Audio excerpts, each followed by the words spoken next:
Do you hate yourself? Many of us men harbor self-hatred without even realizing it. Our past might anger us, or we might feel unworthy of achieving our dreams. Sometimes, no matter how far we've come, we still feel discontent. Why is that? It's due to something called self-loathing, a strong feeling of dislike or disgust for oneself. This often manifests as anger, addictions, a negative view of oneself, and low self-esteem. I know you'll probably deny having any self-hatred. You might think, self-hatred means you're depressed and suicidal. But listen, self-hatred can take many forms. If you self-sabotage your success in any way, you have a form of self-hatred. It doesn't matter whether it's through addictions or perfectionism. If you self-sabotage, you hate yourself. I remember when I struggled with self-hatred. I thought I was fine too, but every time I reflected on my past, I felt disgusted with myself. The truth is, I used to be extremely violent and hurt many people, good people, who didn't deserve it. You lose everything and everyone. There's no forgiving you, you chose this path. My self-hatred was so intense that I believed I didn't deserve good things in life. I was broke because deep down, I believed I didn't deserve to be wealthy. I was alone because I thought I didn't deserve love. But one day, I snapped out of it. I realized my former self wasn't inherently bad. He had a violent upbringing and was broken. So, I started viewing him differently.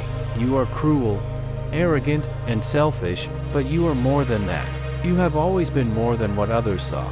Once I let go of that self-hatred, it didn't take long before I became successful. You can do the same. Here are 7 signs you have self-hatred and don't even know it.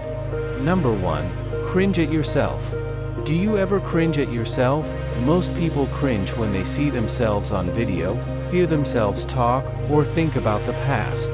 The modern world convinces you it's normal, but cringing at yourself isn't as innocent as it seems. It's a sign of self-disgust. So, stop it. Practice self-compassion, be kind and understanding to yourself, and remind yourself that everyone makes mistakes and has moments they regret. Number 2. Can't accept compliments.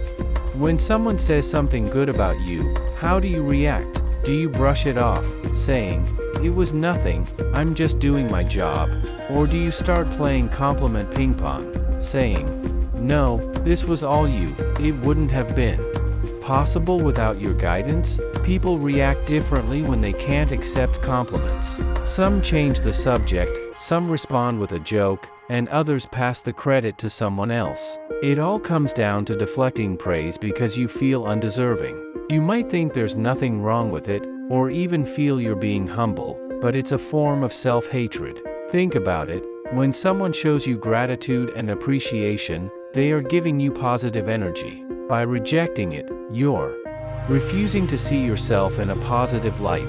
However, you do take criticism to heart because it reinforces your negative view of yourself.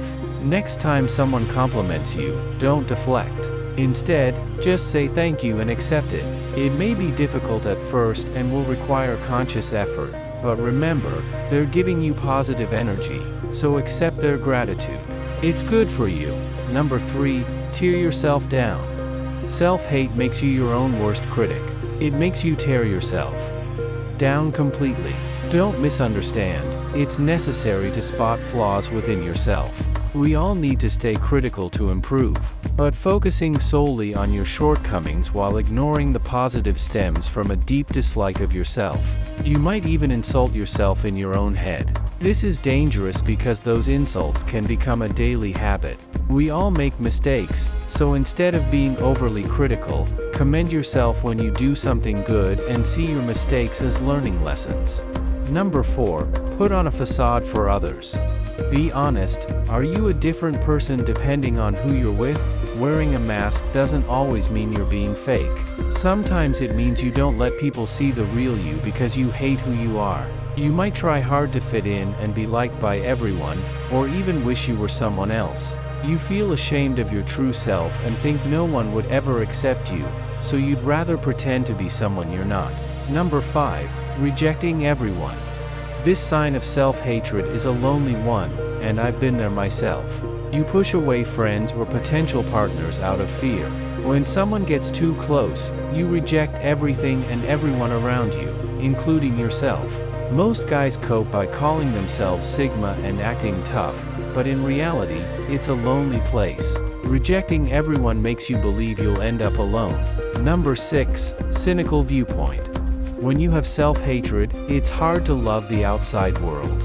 You see the world in a very cynical way and hate the world you live in. You feel people with a positive outlook are naive about how the world really works. You don't see things getting better and have a bleak outlook on life. Number 7. Afraid to dream big. Most people are afraid to dream big. They pretend this isn't true or talk a big game online, but in reality, they don't believe they'll ever accomplish their dream life. If you secretly want to become a millionaire or have other big dreams, don't smother your hopes and aspirations because you think you'll never achieve them. Never let self-hatred kill your dreams. We've just explored 7 signs of self-hater. Did any of them hit close to home for you? Self-awareness is the first step towards positive change. If you found this insightful and are ready to tackle self-loathing head-on, let's stay connected. Hit the like button, subscribe to the channel, and join our journey towards self-acceptance and growth. Your support helps us reach more people who might need this message. Until next time, keep striving for a better you.